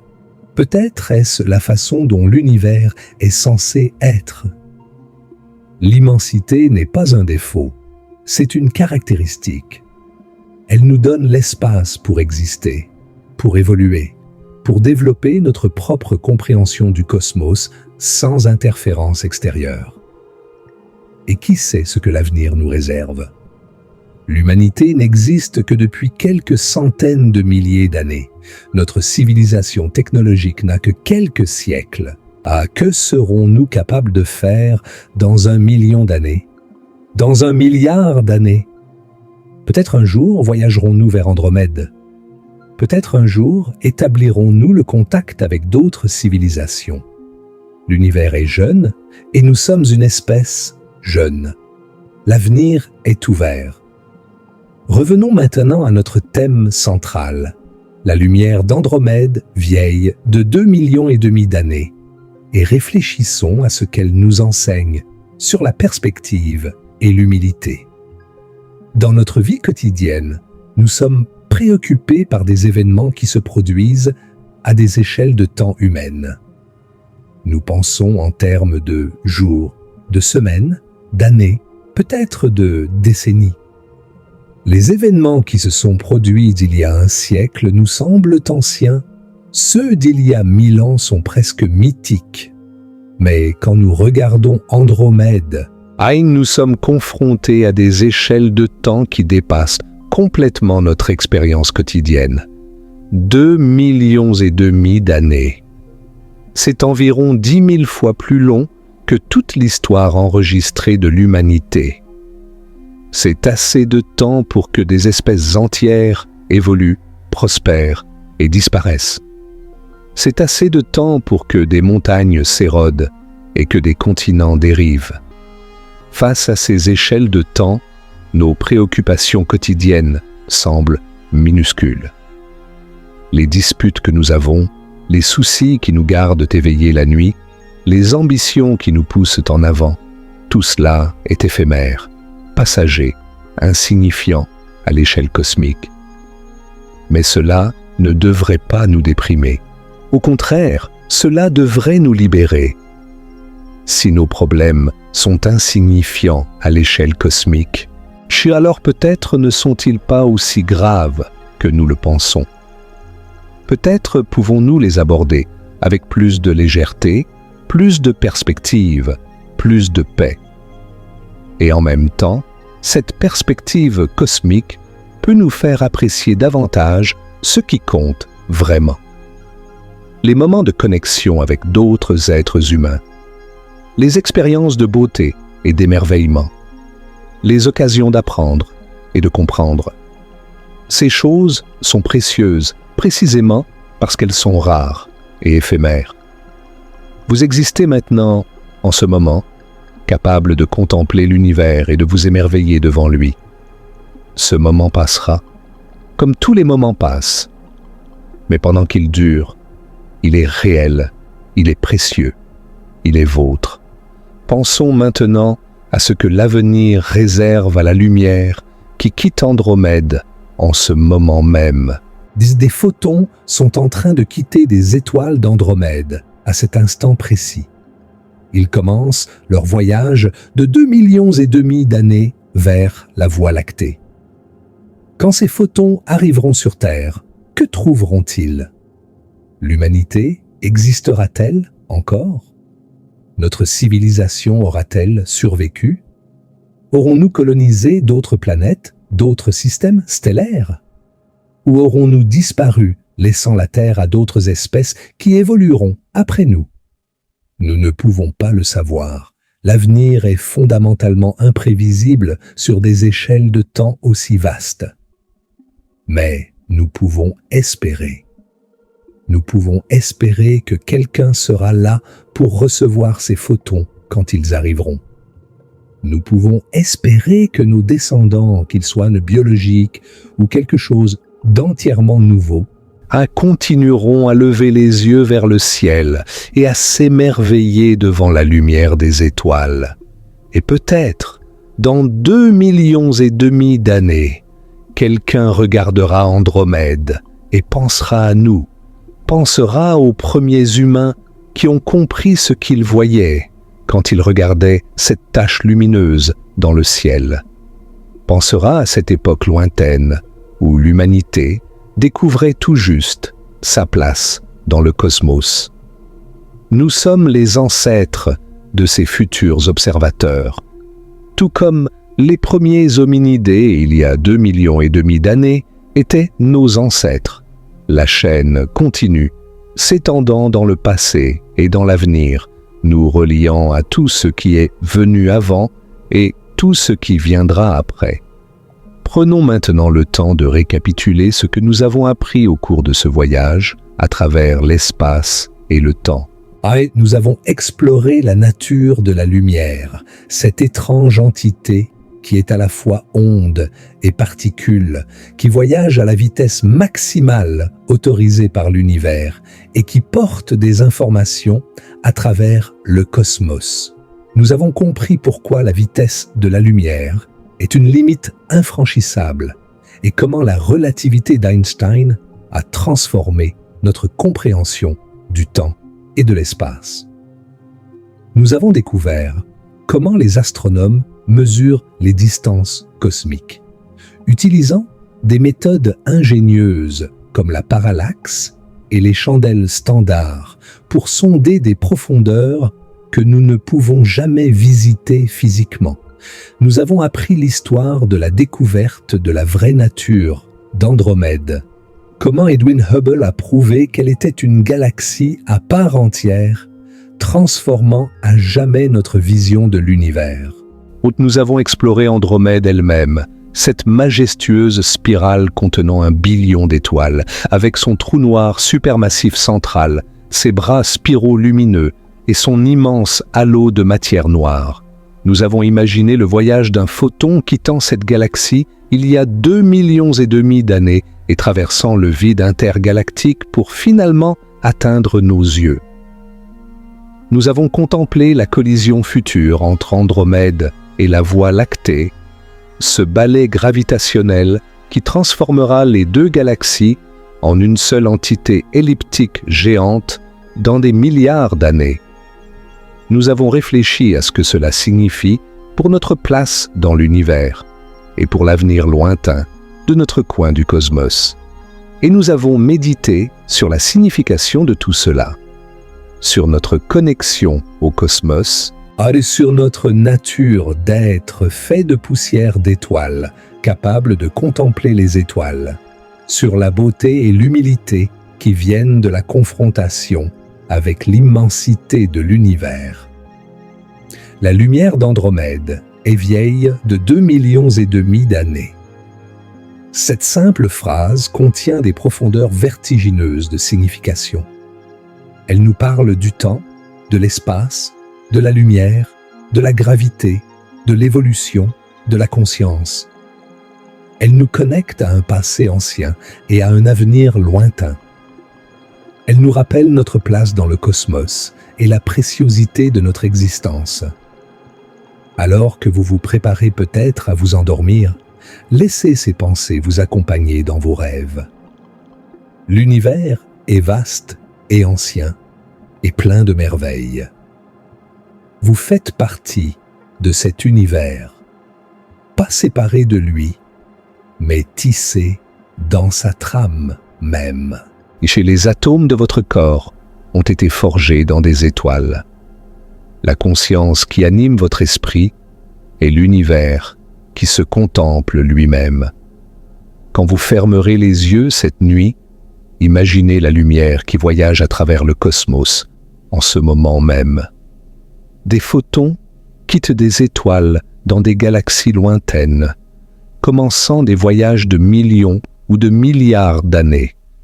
Certains de ces photons atteindront la Terre un jour, peut-être vus par vos descendants lointains, peut-être par d'autres espèces qui évolueront après nous. L'univers continue, indifférent à nos petites vies, mais magnifique dans sa grandeur. Et nous avons le privilège d'être ici, maintenant, capables de le comprendre et de nous émerveiller devant lui. Dans le vide de l'espace, Andromède continue son approche lente vers nous. Chaque seconde, elle se rapproche d'100 kilomètres. Chaque jour, de millions de kilomètres. La collision est inévitable, mais si lointaine qu'elle n'a aucune signification pratique pour nous. C'est un événement de l'avenir profond, quelque chose qui se produira quand notre Soleil sera mort depuis longtemps, et que la Terre, si elle existe encore, sera un monde méconnaissable. Mais la lumière que nous voyons maintenant, cette lumière vieille de 2,5 millions d'années, est notre lien avec cet avenir lointain, autant qu'avec le passé ancien. Elle nous rappelle que le temps coule sans cesse, que l'univers évolue constamment, que rien n'est permanent, mais que tout est connecté. Respirez profondément une dernière fois. Sentez votre corps détendu, votre esprit calme. Vous êtes en sécurité sur cette petite planète, protégée par son atmosphère, la réchauffée par son étoile. Autour de vous, l'univers s'étend dans toutes les directions, vaste et mystérieux et magnifique. La lumière d'Andromède a voyagé pendant 2,5 millions d'années pour vous atteindre. Elle a traversé le vide entre les galaxies, a survécu au voyage le plus long que quoi que ce soit puisse faire. Et maintenant, elle est ici, avec vous, dans ce moment présent. Vous êtes le destinataire de ce message cosmique. Vous êtes la raison pour laquelle ce voyage a un sens. Sans un observateur pour recevoir la lumière et l'interpréter, le voyage du photon serait sans but. Mais vous êtes ici. Vous voyez, vous comprenez, vous vous émerveillez. C'est votre rôle dans l'univers. C'est votre privilège et votre responsabilité. Être témoin de la beauté du cosmos et en être transformé. L'univers est vieux et nous sommes jeunes. Chez l'univers est vaste et nous sommes petits. Mais l'univers a produit des êtres capables de le contempler et de l'aimer. Dans ce sens, nous sommes aussi grands que l'univers lui-même. Dormez bien, voyageurs cosmiques. Laissez les étoiles veiller sur vous. Et quand vous vous réveillerez demain, rappelez-vous que la lumière d'Andromède continue son voyage éternel, reliant le passé au présent, nous connectant au cosmos, nous rappelant que nous faisons partie de quelque chose de bien plus grand que nous. La prochaine fois que vous lèverez les yeux vers le ciel nocturne et que vous verrez cette faible tache lumineuse dans la constellation d'Andromède, vous saurez ce que vous regardez vraiment. Vous verrez non pas une simple lumière, mais un message du passé, un pont entre les galaxies, une fenêtre sur l'immensité du temps et de l'espace. Et vous verrez la lumière qui est vieille, de 2,5 millions d'années, et vous comprendrez ce que cela signifie. Vous serez connecté, à travers cette lumière, à tout ce qui est, et tout ce qui a jamais été, et tout ce qui sera jamais. Et c'est une pensée magnifique pour s'endormir. Les mystères de l'univers sont infinis, mais ce soir, nous avons exploré l'un des plus beaux d'entre eux. La lumière d'Andromède, ce messager cosmique qui voyage depuis des millions d'années pour nous apporter des nouvelles d'une galaxie voisine. Maintenant, laissez cette lumière vous accompagner dans vos rêves. Imaginez-vous flottant parmi les étoiles, voyageant à travers l'espace et le temps, explorant les merveilles infinies du cosmos. L'univers est votre maison. Vous en faites partie. Vous êtes fait de sa substance même. Bonne nuit, et que vos rêves soient aussi vastes et beaux que l'univers lui-même. Avant de vous laisser dans les bras du sommeil, permettez-moi de partager quelques dernières réflexions sur ce que nous avons exploré ensemble. L'astronomie est unique parmi les sciences. C'est la seule discipline où nous étudions des objets que nous ne pouvons jamais toucher, jamais visiter, jamais examiner directement. Tout ce que nous savons sur l'univers au-delà de notre système solaire, nous l'avons appris en étudiant la lumière. Des photons, ces minuscules paquets d'énergie sans masse, sont nos seuls messagers du cosmos lointain. Et pourtant, malgré cette limitation apparente, regardez tout ce que nous avons appris. Nous connaissons la composition chimique d'étoiles situées à des millions d'années-lumière. Et nous connaissons les températures au cœur de galaxies que nous ne visiterons jamais. Nous avons mesuré les distances avec une précision remarquable. Nous avons reconstitué l'histoire de l'univers depuis le Big Bang jusqu'à aujourd'hui. Tout cela grâce à la lumière. Tout cela grâce aux photons qui voyagent inlassablement à travers l'espace, portant des informations sur leur lieu de naissance. L'univers nous parle à travers la lumière, et nous avons appris à écouter. Andromède est l'un des messages les plus clairs que nous recevons. C'est notre plus proche grande voisine galactique, assez proche pour être visible à l'œil nu, assez brillante pour révéler ses secrets à nos télescopes. En l'étudiant, nous apprenons non seulement sur elle, mais sur notre propre Voie lactée et sur les galaxies en général. Et ce message est vieux de 2,5 millions d'années. Quand nous regardons Andromède, nous voyons le passé. Nous voyons ce que cette galaxie était à une époque où nos ancêtres les plus primitifs marchaient à peine debout sur les savanes africaines. C'est une forme de voyage dans le temps, rendue possible par la vitesse finie de la lumière. Cette perspective temporelle est l'un des cadeaux les plus précieux de l'astronomie. Elle nous sort de notre perspective humaine étroite et nous confronte à des échelles de temps cosmiques. Elle nous rappelle que l'univers est ancien, que la Terre est ancienne, que la vie est ancienne. Elle nous place dans notre contexte, petites créatures éphémères, sur une petite planète, mais capables de comprendre notre place dans le cosmos. Certains trouvent cette perspective déprimante. Ils se sentent écrasés par l'immensité, insignifiants face à l'éternité cosmique. Mais je vous invite à voir les choses autrement. Oui, nous sommes petits.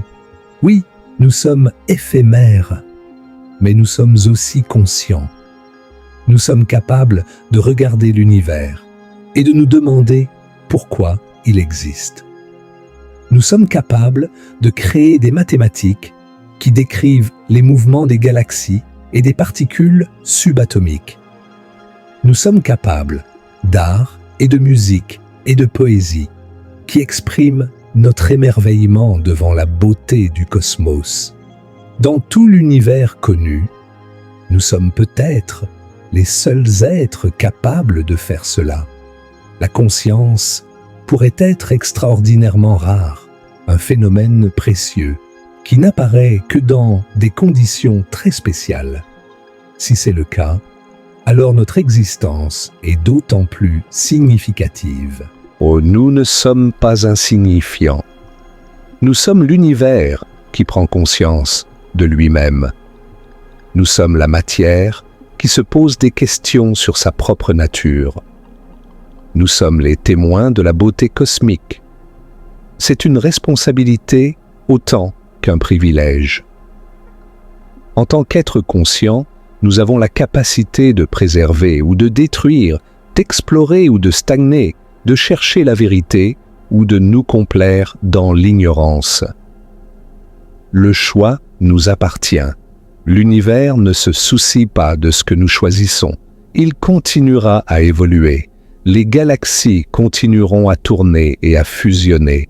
Les étoiles continueront à naître et à mourir, que nous soyons là pour le voir ou non. Mais nous pouvons choisir d'être de bons témoins, d'ouvrir nos yeux et nos esprits à la magnificence qui nous entoure. Regarder la lumière d'Andromède est un acte de témoin.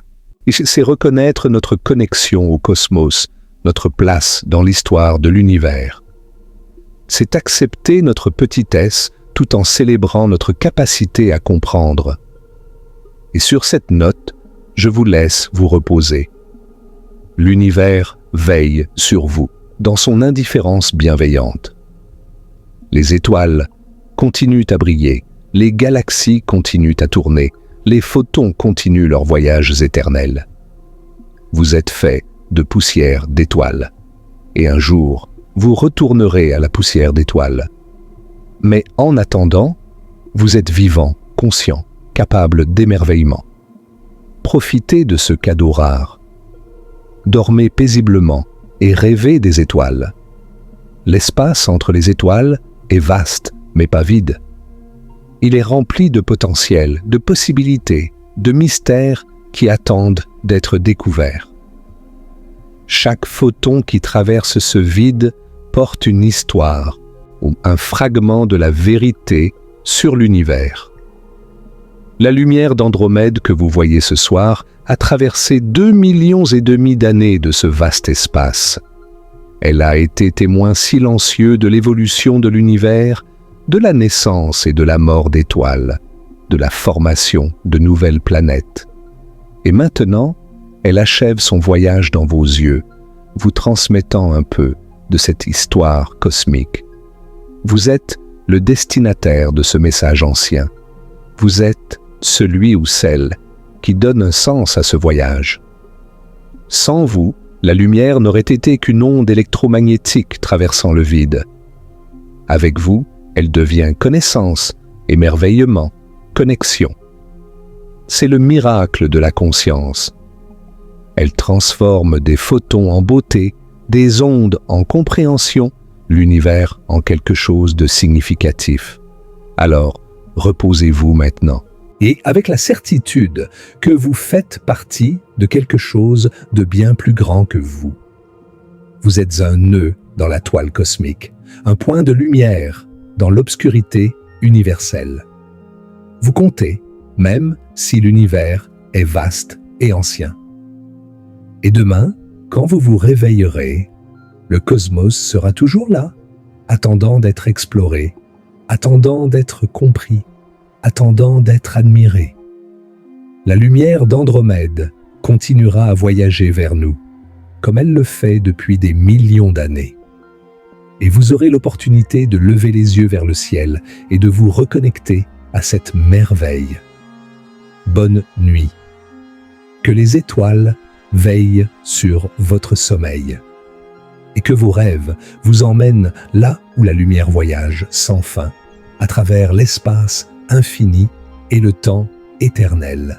Les dernières pensées avant le sommeil sont souvent les plus profondes.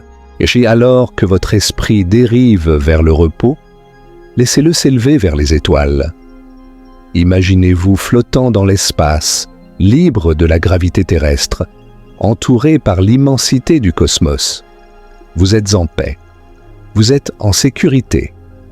Vous êtes connecté à tout ce qui existe. Les galaxies tournent lentement autour de vous, leurs bras spiraux s'étendant comme des bras accueillants. Les étoiles brillent doucement, chacune un soleil avec peut-être ses propres planètes, ses propres possibilités de vie. Et quelque part dans cette immensité, la lumière d'Andromède continue son voyage. Des photons nés dans les cœurs d'étoiles lointaines traversent le vide intergalactique, portant des nouvelles d'une galaxie voisine vers notre petite planète bleue. Certains de ces photons arriveront sur Terre pendant que vous dormez. Ils traverseront l'atmosphère, et peut-être pendant que vous rêvez, et tomberont sur le sol ou sur l'océan ou sur un télescope quelque part dans le monde. Leur voyage sera terminé, mais la chaîne continue. D'autres photons sont déjà en route, et d'autres encore quittent Andromède en ce moment même. C'est un flux constant de lumière, un pont permanent entre notre galaxie et notre voisine. Et vous faites partie de ce flux. Chaque fois que vous regardez Andromède, vous interceptez quelques-uns de ces photons et vous complétez leur voyage. Vous êtes un maillon dans cette chaîne cosmique de communication. Dormez maintenant, maillon dans la chaîne, poussière d'étoiles conscientes, témoin de la beauté de l'univers. Le cosmos vous enveloppe de sa vaste étreinte et vous êtes en paix. La nuit avance et avec elle, les étoiles tournent lentement dans le ciel. Et la Terre continue sa rotation, vous emportant vers un nouveau jour qui attend de l'autre côté de la nuit. Mais pour l'instant, il est temps de vous reposer. Les mystères de l'univers seront toujours là demain. Les questions sans réponse attendront. La lumière d'Andromède continuera à arriver. Mais pour l'instant, rien de tout cela n'a besoin de votre attention. Il est temps de lâcher prise, de vous abandonner au sommeil, de laisser votre esprit dériver dans le repos. Vous avez voyagé loin ce soir à travers l'espace et le temps. Vous avez exploré les confins de l'univers observable et les profondeurs de l'histoire cosmique. Vous avez contemplé des échelles de distance et de temps qui dépassent l'imagination humaine. Maintenant, revenez à vous-même. Sentez votre corps, votre respiration, le battement de votre cœur. Vous êtes ici et maintenant sur cette planète dans ce moment. Et c'est exactement là où vous devez être. L'univers peut attendre. Le cosmos continuera à tourner sans votre supervision. Pour l'instant, votre seul travail est de dormir, de rêver, de récupérer pour les aventures de demain. Que vos rêves soient pleins d'étoiles et de merveilles. Que vous vous réveilliez reposés et émerveillés, prêts à continuer votre exploration du cosmos et de la vie, et que vous n'oubliez jamais que vous êtes fait de la même substance que les étoiles, que vous êtes l'univers qui prend conscience de lui-même. Bonne nuit, voyageurs des étoiles. Le cosmos vous salue et vous attend. End.